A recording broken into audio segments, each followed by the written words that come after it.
কৃষ্ণনগর নদিয়া জেলার এক বিখ্যাত শহর এই কৃষ্ণনগর। মহারাজ কৃষ্ণচন্দ্রের কৃষ্ণনগরও বটে। এই কৃষ্ণনগর শহরে এমন সুন্দর সুন্দর কিছু জিনিস আছে যেগুলো সত্যি অতীব সুন্দর। আজকেও কৃষ্ণনগরে ঘুরতে ঘুরতে চলে গেছিলাম দারুণ একটি স্পটটি NH-12 ঠিক পাশে অবস্থিত কৃষ্ণনগর ভাতজাংলা বসাকপাড়াতে। কলকাতার দিকে যাবার রাস্তায় মাদারসাট, তার ঠিক আগে বাদিকে কৃষ্ণনগর তথা নদিয়া জেলা, ভারতবাসী এবং সারা পৃথিবী বিখ্যাত একজন মহান শিল্পী মাননীয় শ্রী গৌতম পাল মহাশয় এবং তার মহান শিল্পকর্ম দেখার জন্য পৌঁছে গেছিলাম কৃষ্ণনগর ভাতজাংলাতে। কৃষ্ণনগর ভাতজাংলায় বসাকপাড়াতে কলকাতার দিকে যাবার রাস্তায় ঠিক বাঁ পাশে মাদারসাটের আগে এই অনন্য সুন্দর শিল্পকর্ম রয়েছে শিল্পী গৌতম পালের। বিভিন্ন ধরনের দেবদেবী থেকে শুরু করে পৃথিবী বিখ্যাত মনীষী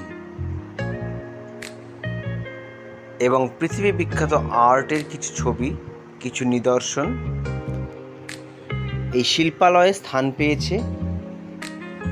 যতদূর জানা গেছে এইখান থেকে তৈরি হওয়া শিল্পকর্ম দেশ তথা বিদেশেও পাড়ি দেয় মহা সমারোহে।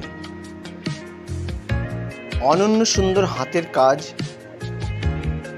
দেখলে অভিভূত হতে হয়। আর এই শিল্পকর্ম যেখানে অবস্থিত তার ঠিক উল্টো দিকে রয়েছে রেনল্ডের শোরুম কাম সার্ভিস সেন্টার। যাই হোক, এখানে আমরা পৃথিবী বিখ্যাত এবং দেশের আমাদের দেশ ভারতবর্ষের বিখ্যাত কিছু মনীষীদের ছবি এখানে দেখতে পাচ্ছি। বাইরের দিক থেকে দেখার পরে আমরা আস্তে আস্তে এবার প্রবেশ করছি গেটের দিকে এবং এখানে একজন পরিচিত কাকার সাথে কথা বলে এই স্থানটি সম্পর্কে আরও বিস্তারিত জানলাম। এটা হচ্ছে কৃষ্ণনগরের বিখ্যাত আর্টিস্ট গৌতম পাল, তারই তৈরি করা সমস্ত শিল্পকর্ম এবং এখান থেকে সমস্ত জিনিস তৈরি হয়ে অর্ডার দিলে তৈরি করেও দেয় এবং বিদেশে সহ যেখানে অর্ডার দেয় সেখানেই যায় এই সমস্ত জিনিসপত্র। আমরা একটু ভেতরে দেখে ঢোকার চেষ্টা করি, যদি কারো কাছে অনুমতি পাই। না, কেউ নেই।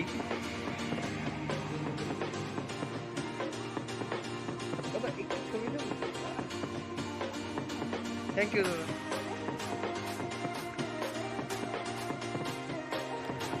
এখানে কেয়ারটেকার যে দাদা আছেন তার সঙ্গে কথা বলে জানলাম এখানে শুধু পাথর নয়, ব্রোঞ্জের তৈরি মূর্তি, মোমের তৈরি মূর্তি এবং প্লাস্টার অফ প্যারিসের তৈরি মূর্তিও এখানে পাওয়া যায়।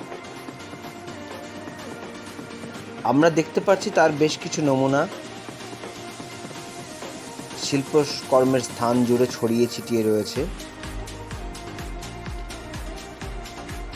এবং এই সমস্ত যে মূর্তিগুলো বানানো হয়েছে সেগুলো সত্যি বৃহৎ আকারের মূর্তি, যার পাশে দাঁড়ালে নিজেকে যেন একদমই ক্ষুদ্রাতি ক্ষুদ্র মনে হয়। যদিও এই মনীষীদের পাশে আমরা কিছুই না,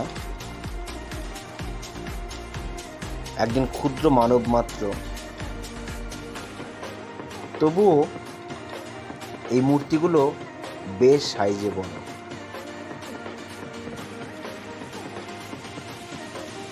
এখানে দেখতে পাচ্ছি একজন মনীষীর বডি স্ট্রাকচার তৈরি হচ্ছে।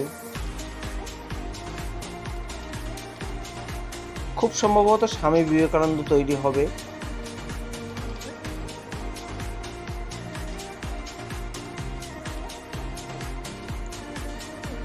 যাই হোক, আমরা ঘুরে দেখি চারিদিকে এইরকম মূর্তির নিদর্শনগুলো।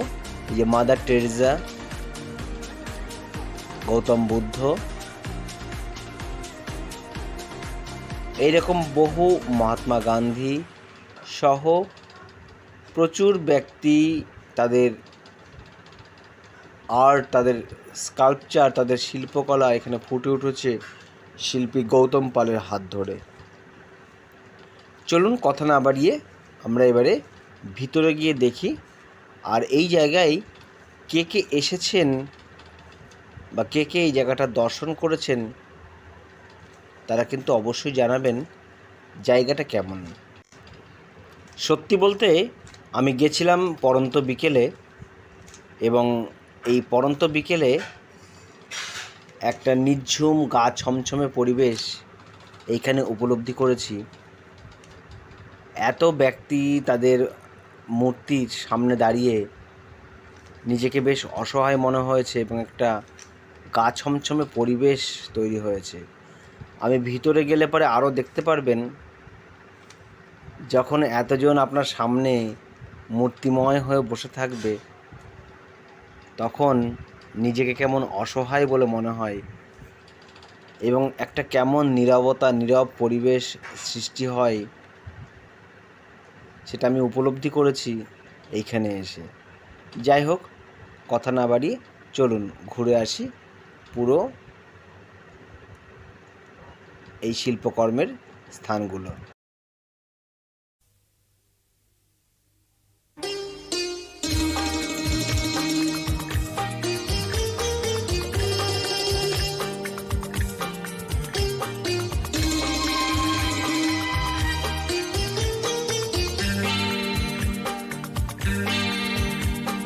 চাঁদেতে জোছনা পাওয়া যায়, তারাতে নয়। একজনই হয় মনের মানুষ, সকলে নয়, সকলে নয়। চাঁদেতে জোছনা পাওয়া যায়।